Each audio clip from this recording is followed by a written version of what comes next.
Thank you for joining us today.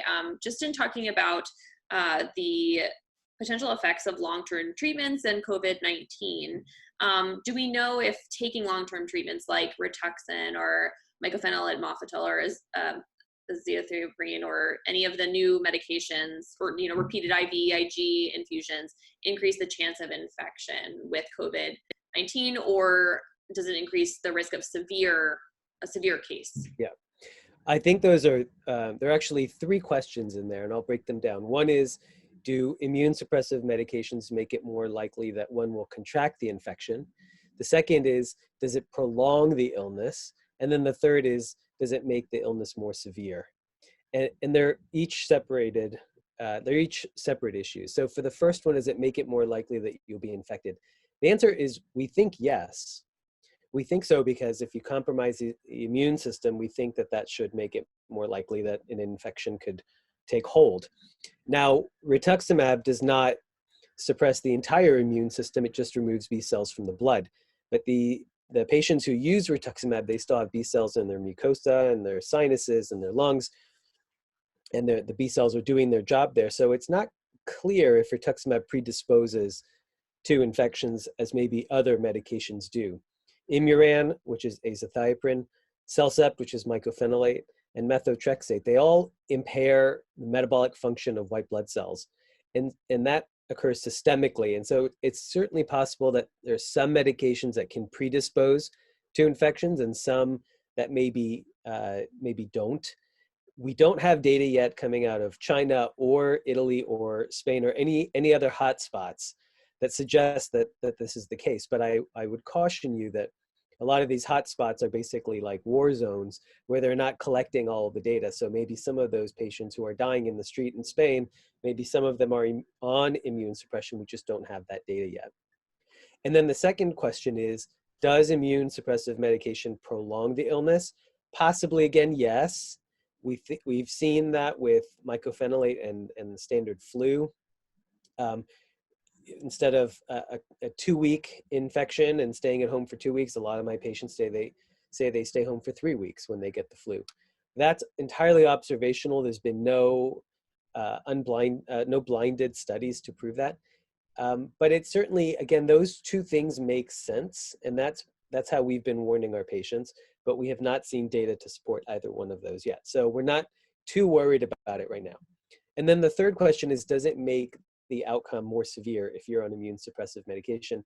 The answer to that is probably no, because what we're seeing across the world is that the best outcomes are those who suppress the immune system in the severe stage to prevent that overwhelming immune response. We know that steroids are being tested. Eculizumab, which is Soliris, a drug used for NMO, that's being tested. Tocilizumab, which is a drug used in NMO and sepsis and cytokine storms, that's being tested. So if you're on any of those medications, maybe you're more likely to get the infection, maybe it's more likely to be prolonged, but it's not more likely to result in a bad outcome in terms of the rationale of using these medications. Got it. Okay.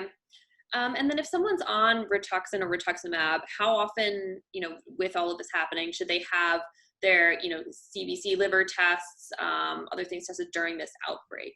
Does it differ from normal, or how does that work? It all depends on the access to the lab. So I tell my patients, if you have to come into the hospital to get your labs tested, try to find somewhere else to go. There are local laboratories, Quest, LabCorp, local doctor offices where they don't have 150 COVID patients, coughing and sneezing in one building with everything circulating around. And I know these hospitals are doing their absolute best to keep everything clean and sterile, but if you can avoid the hospital setting, then that would be ideal. That goes for lab testing as well as infusions. If you can get your infusions in an infusion center where there are no COVID patients, or where they take special precautions to keep COVID patients out or in a different section of the building, that would be ideal. Try to avoid the infection at all times, but don't compromise your healthcare. Try to find a way around it. There are a couple of exceptions. If you use IVIG or if you use eculizumab, those two are safe to use at home. There are very few infusion-related reactions with these medications, and they're safe to use at home. That would be our preference. Rituximab, we still, and other B cell depleting therapies, we still prefer that you get it in a supervised, nursing supervised setting. Great. And our hospitals, our infusion centers taking precautions to kind of maybe schedule things a little bit differently so that there's fewer patients at a time? Or have you heard anything about that happening?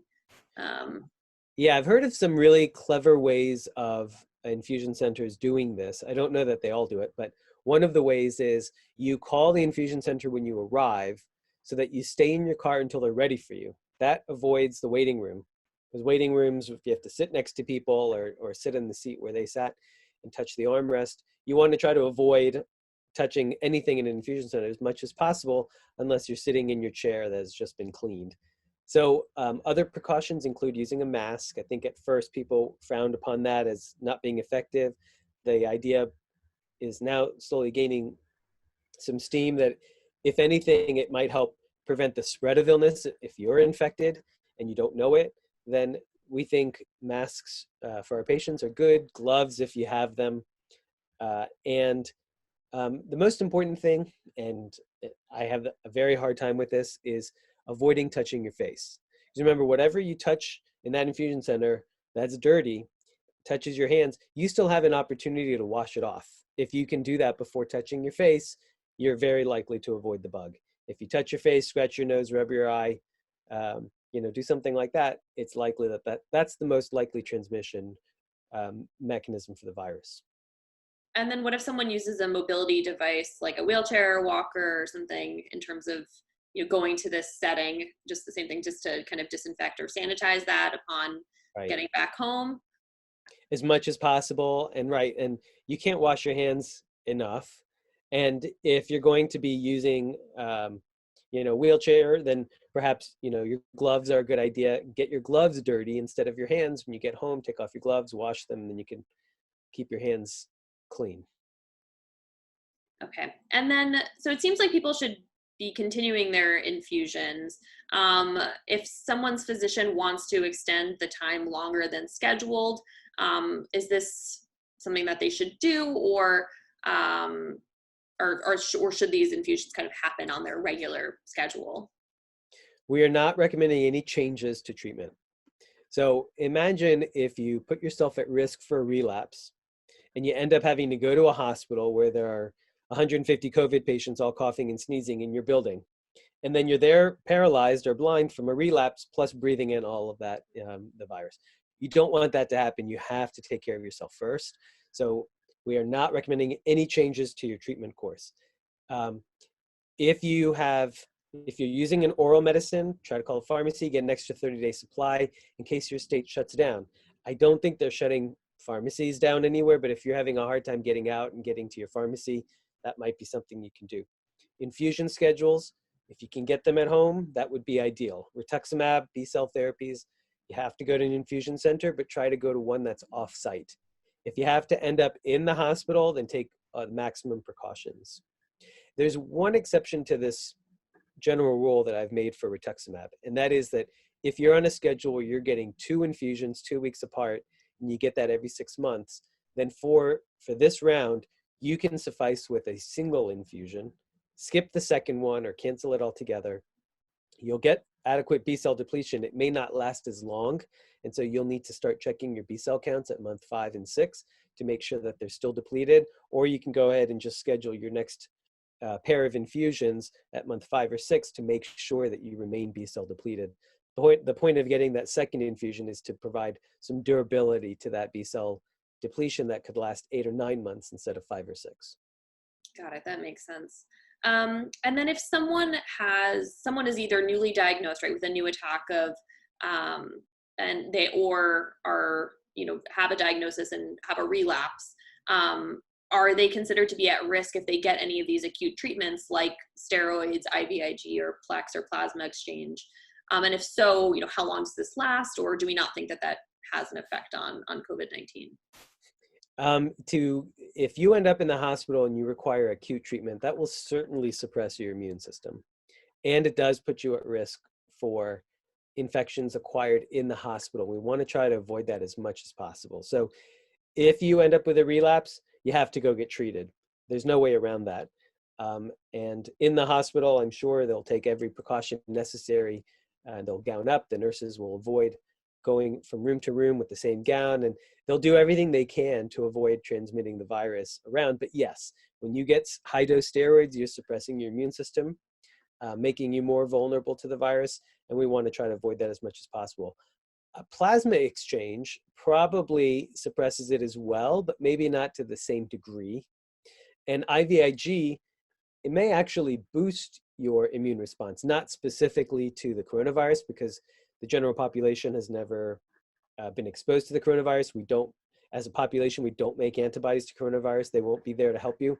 But one of the things we have seen, maybe 40 to 60% of cases of coronavirus have a super infection, which is why people are being prescribed Z-Pak, azithromycin, on top of their treatment.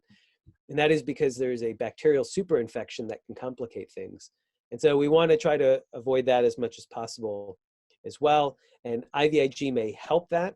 Steroids may make that more likely, and plasma exchange is probably somewhere in the middle. Okay. And then as a general rule, should someone avoid an upcoming test in a healthcare facility or hospital? We're not talking about, treatments or infusions at this point, but more an MRI. So if someone gets MRIs every year or other kind of monitoring things, should these be avoided at this point? That's a great question. For what we're calling non-essential testing and non-essential treatments, we advise deferring those. Just wait. Every 2 weeks, check in with your doctor and figure out if you should be rescheduling it again, and keep pushing it out as much as you can. So if you're getting physical therapy and it's not essential, it helps, but it's not absolutely essential, that might be something to defer. If it's a safety lab and the doctor is particularly concerned about you may have to get it. That would be classified as essential. So the question for your doctor is not, should I go get it? The question is this really essential? Is this a safety issue? Could this really get me in trouble if I skip it? Or if I skip it, am I going to feel a little bit worse, but then I can make up for it later on when everything opens up? Okay. And then what about, physical and occupational therapy appointments or kind of ongoing appointments, like, for example, a baclofen pump refill or things like that? Should those be stopped or what Yeah, those should be classified as well. Physical therapy and occupational therapy are generally not considered essential, but a baclofen pump would be, because if you suddenly stop using baclofen in your pump, you might have a seizure, and that would be a medical emergency. So whatever you're thinking about, the question to ask the doctor is this essential? Do I need this? Should I risk the infection to get this? Or should I put it off and wait until the virus blows over? That's the important question for you to pose to your doctor about it. Okay, thank you.